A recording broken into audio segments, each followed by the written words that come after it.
Have you ever received a gift that made you feel truly loved? Not because it was expensive, but because someone took the time to make it just for you. That's exactly what this homemade party food gift box is all about.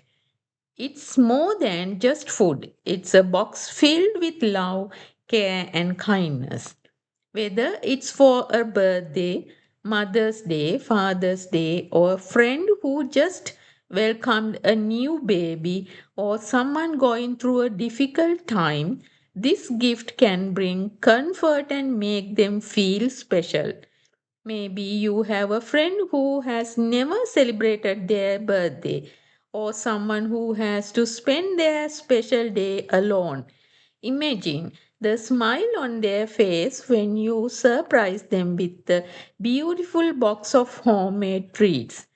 Today, I will be sharing lots of delicious party food ideas. You don't have to make every single one. Just pick a few favorite, arrange them beautifully, and create a gift that comes straight from the heart. Sometimes the smallest act of kindness create the biggest memories. So let's make something that not only a treat, amazing, but also shows someone how much they mean to us. Let's get started.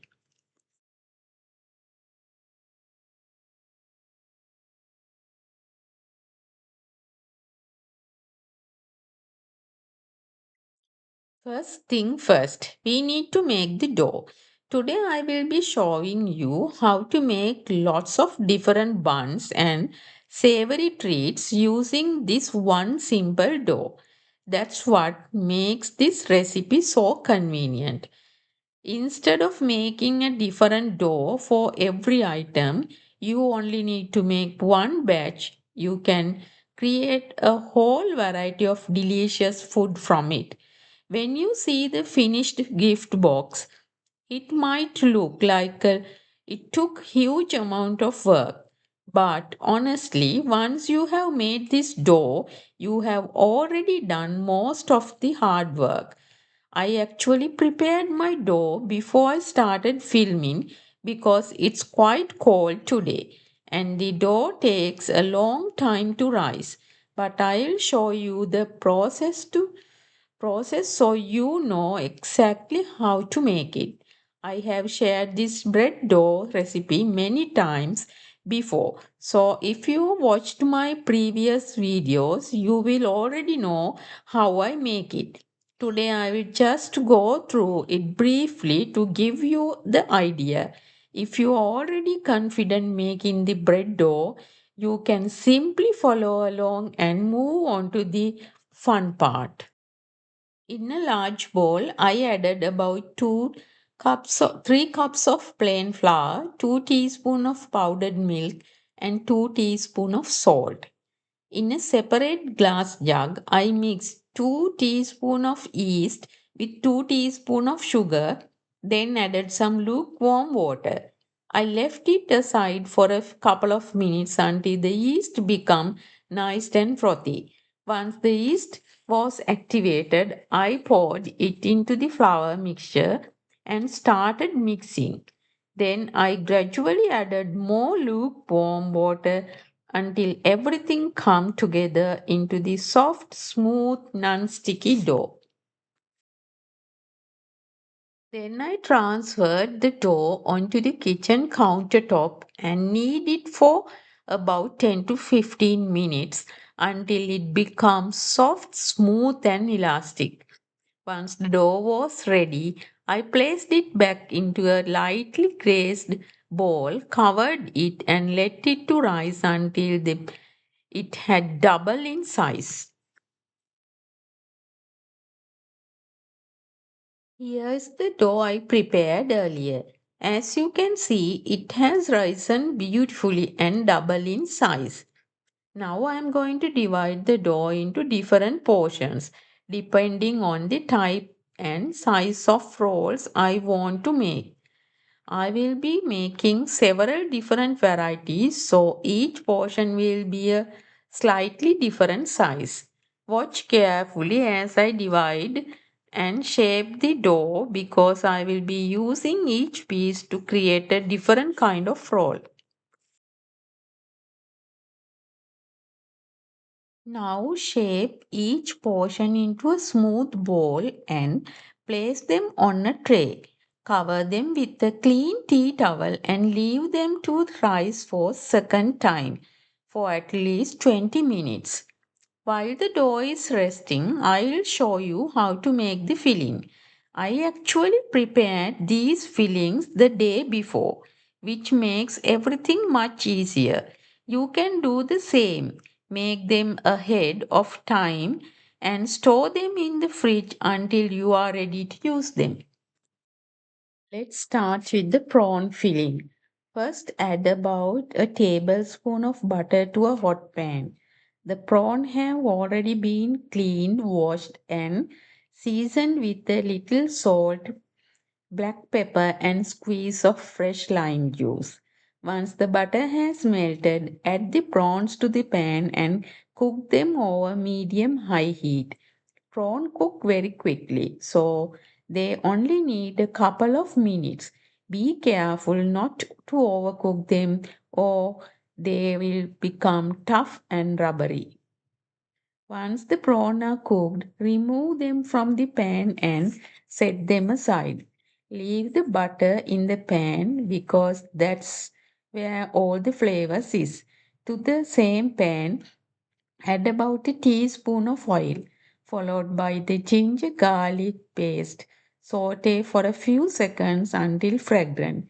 Next, add some freshly chopped cherry tomatoes, bell pepper, and half an onion. Keep everything chopped in small pieces so the filling is easy to use. Stir everything together. Now season with chili powder, black pepper, and salt. Adjust the chili to saute. Suit to your own taste. Mix everything well.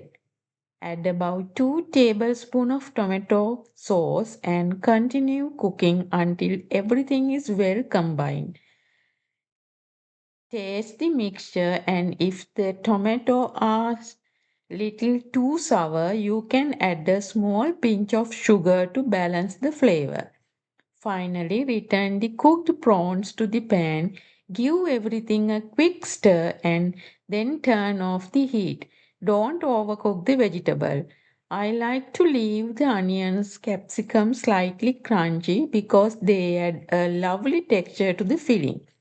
And that's it, a simple, colorful, and delicious prawn filling that's perfect for mini burgers, Subway style buns, mini pizza, or any savory bread. The prawns make it looks beautiful and tastes absolutely amazing. Now let's make the chicken filling. Start by adding about a tablespoon of oil to a hot pan. I chopped one chicken breast into a bite-sized pieces, although I didn't use all of it for this recipe.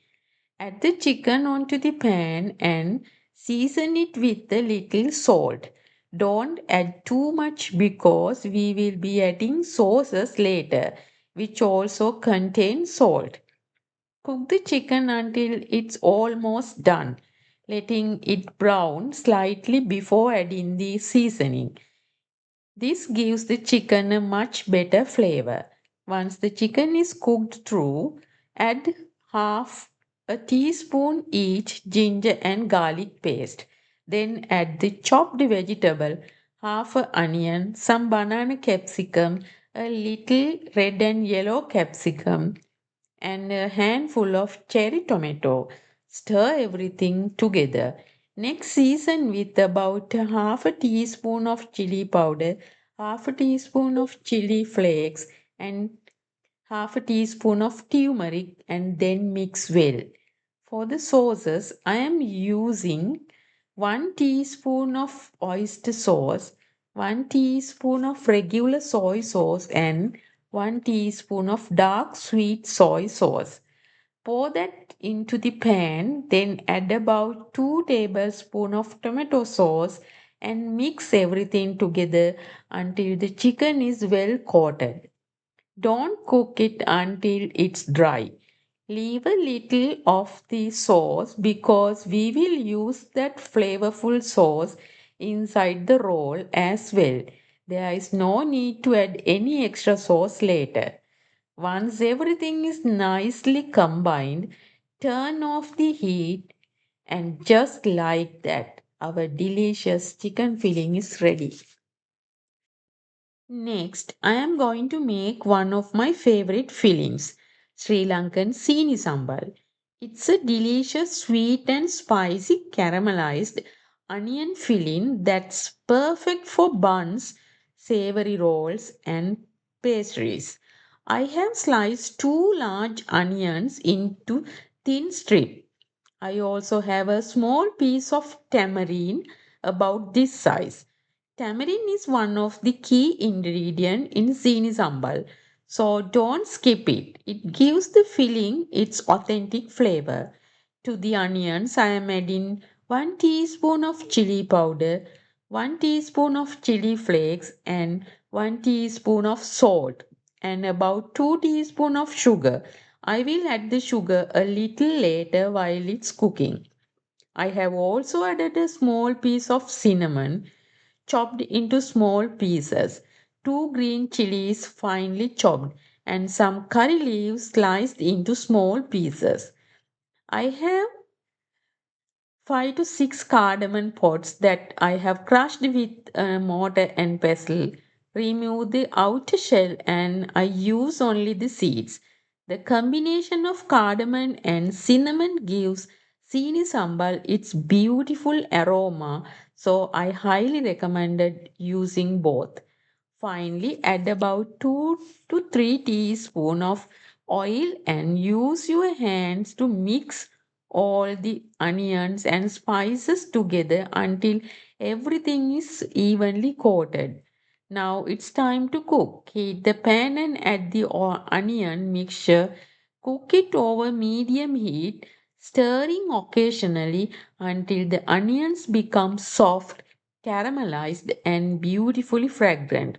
This filling is incredibly versatile and taste amazing in buns, savory rolls, pastries, or even sandwiches. Once you have added the onion mixture to the pan, cover it with the lid and let it cook over low medium heat. It takes a little time, so be patient and stir it occasionally to prevent from sticking.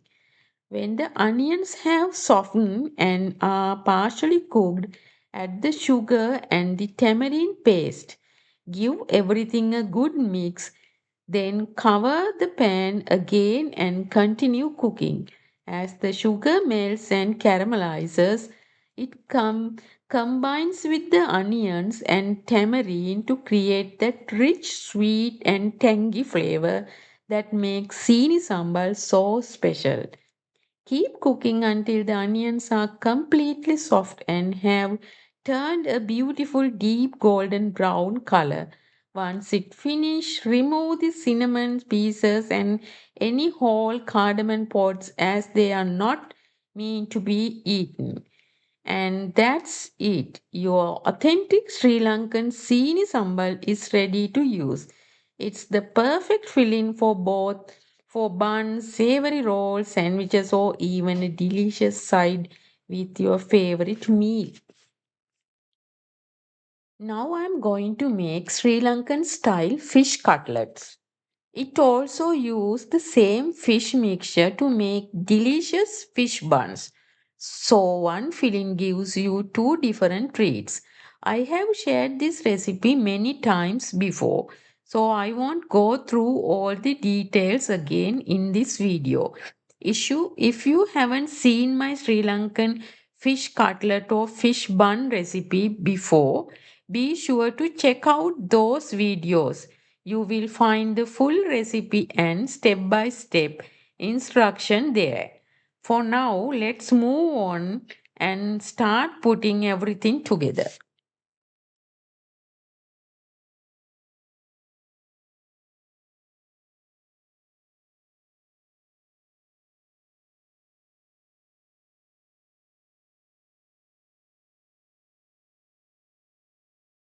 Now it's time to make the fish cutlet. Take a small portion of fish filling and roll it into a neat little bowl. Since we are making those for a party food box, keep them bite size so they are easy to eat. Once you have shaped all the fish balls, you can store them in the fridge until you are ready to cook them. When it's time to fry, dip each fish balls into a batter, coat it evenly with breadcrumbs, and then deep fry until they are beautifully golden brown and crispy. These little fish cutlets are always a crowd favorite and make the perfect addition to any party food box. I have also set aside a small portion of the filling because I will be using it later to make some delicious fish buns. That way, one filling gives us two tasty party favorites.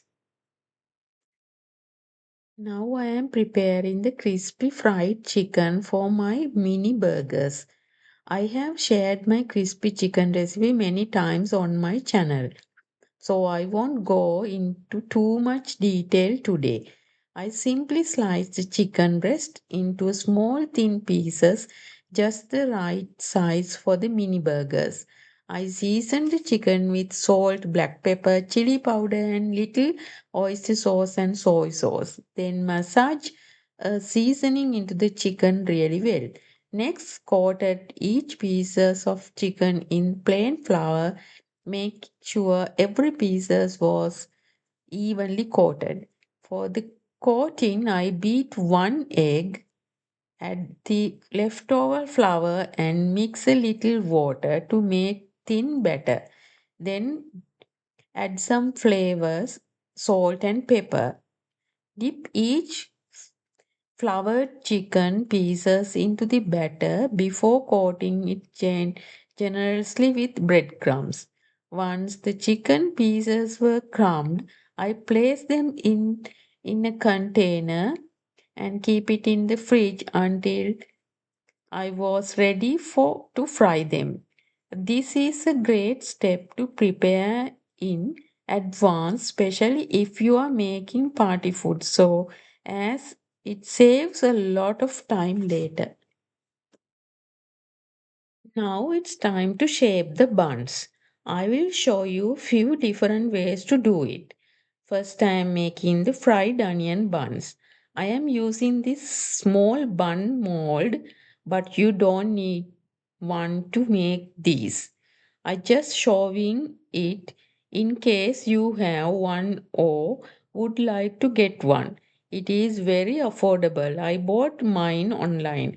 Using a mold helps make all the buns the same size and gives them a neat professional look. Once the bun is shaped, place it on the tray for a final proof. Before baking, brush the top with the beaten egg and sprinkle some sesame seed over it. Then it's ready to for the oven.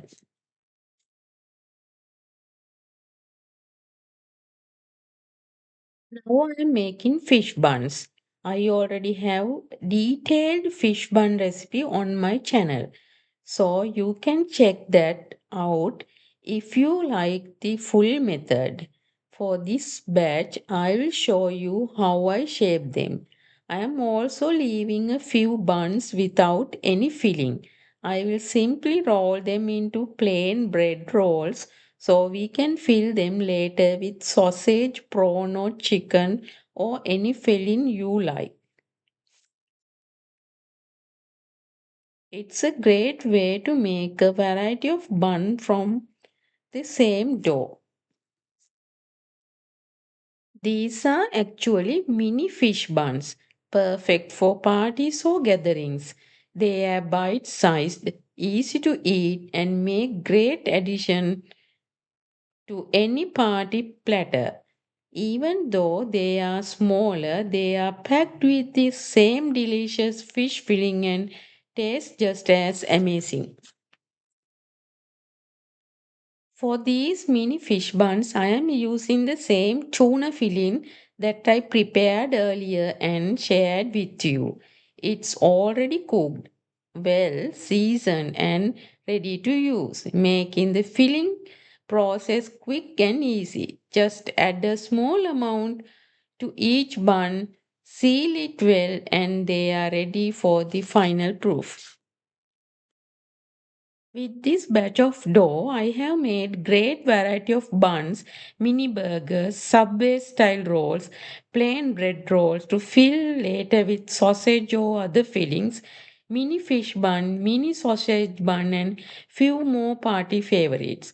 Once they all shaped and have finished their final proof, brush them with the beaten egg for a beautiful golden color, then sprinkle sesame seeds on top. Now they are ready to go into the oven.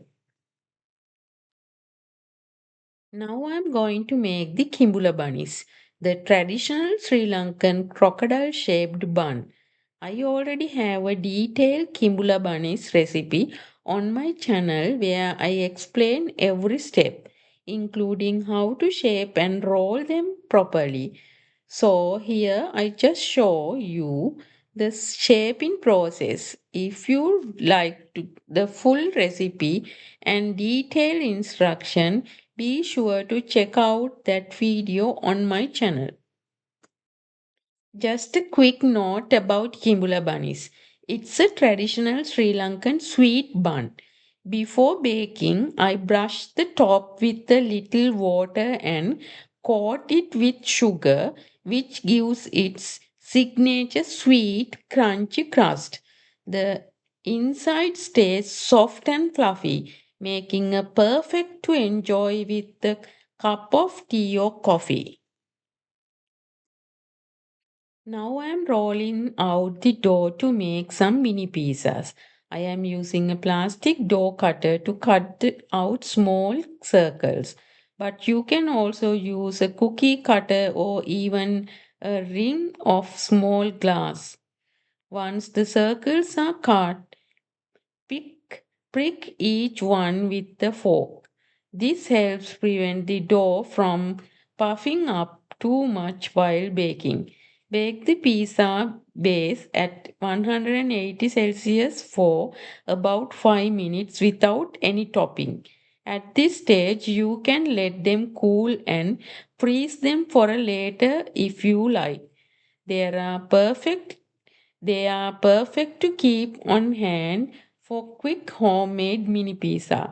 Today I'm using them straight away after the first 5 minutes bake. Take them out of the oven.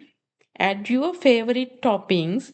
I am using chicken and prawn with pizza sauce, but you can use any toppings you like. Keep the dough rolled fairly thin because it will rise in the oven.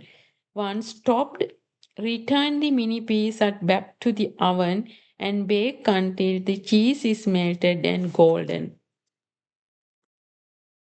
Now I am making egg buns, another delicious variety in this party bun collection. First, shape the dough into the large bread rolls and let it proof. Then make an opening in the center and spoon in the prepared egg filling.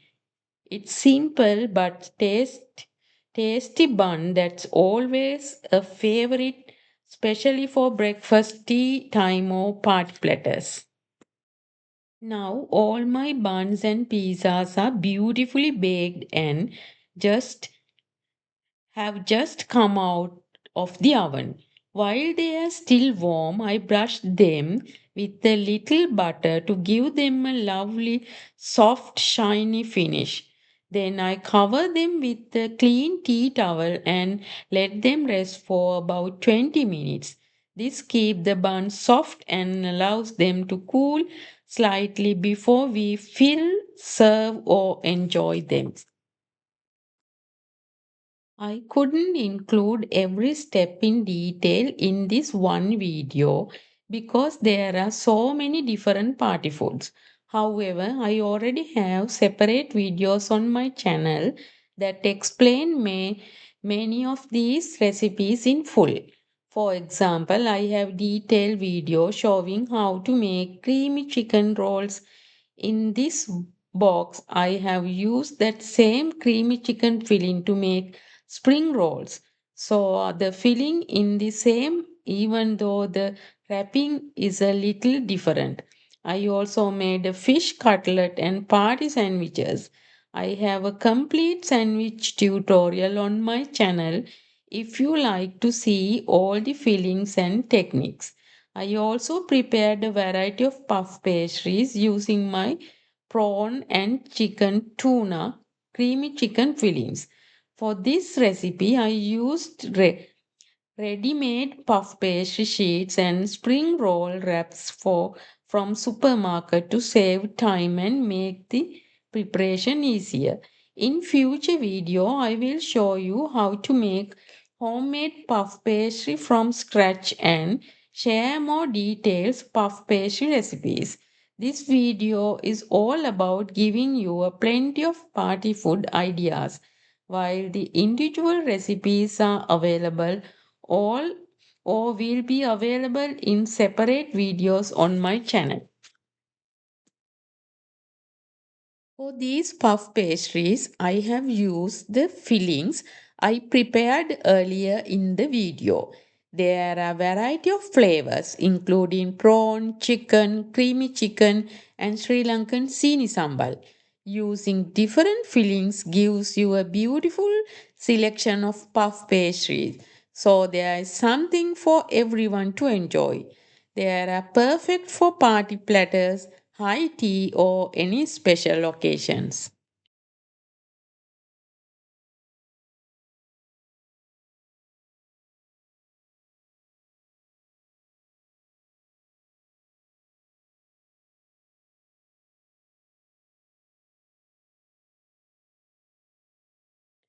Next, I am making a simple butter cake. I already have a detailed butter cake recipe on my channel, so I won't be going through all the steps again in this video. I will simply show you the final finished cake. If you like the full recipe and method, be sure to check out the butter cake video on my channel. Today I am also making party sandwiches. I already have a full detailed sandwich recipe on my channel, so I won't be showing the whole process in this video. If you like to learn how to make the different filling, assemble them and present them beautifully, be sure to check out my dedicated sandwiches recipe video on my channel.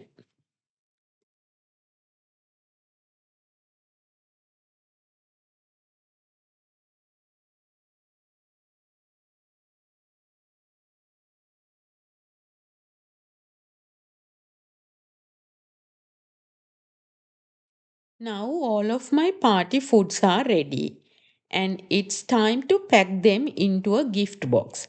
I am not putting every single item into one box today. I just giving you an idea how you can arrange it. You can pack the box according to the number of people you are serving. Some items are large and can be shared while others are perfect as individual portions. Arrange everything neatly to suit the size of your box, creating a beautiful presentation. This party food box make wonderful gift for family and friends and are sure to surprise and delight anyone who's receive one. I also hope this video gives you some inspiration if you are thinking about starting a small food business. With a little creativity, you can create your own unique party box for birthdays, celebration, and special occasions.